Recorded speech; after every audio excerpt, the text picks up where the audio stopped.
หิวขนาด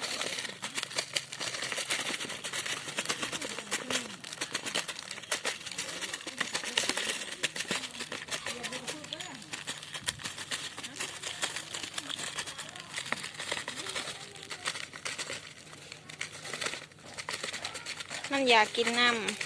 ำมาหน่อยอยากกินหัวอาหารปิดปิดปิดปิด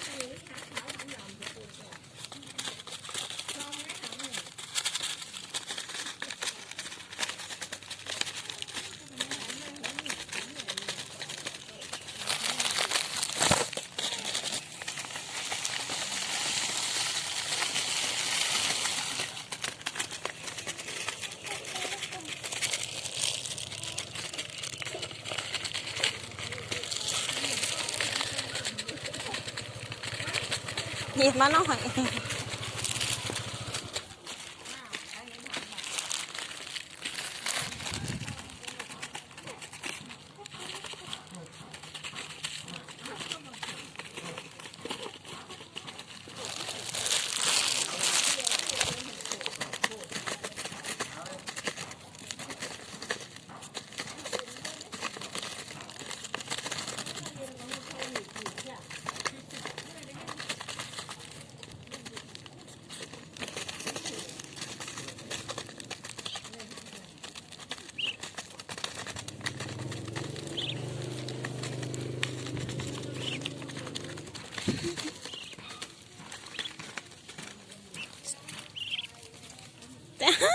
เอาไปหมดเลย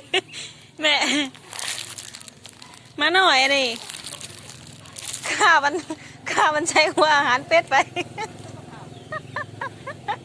เป็ดไม่ได้กินหวานนี่นี่คือได้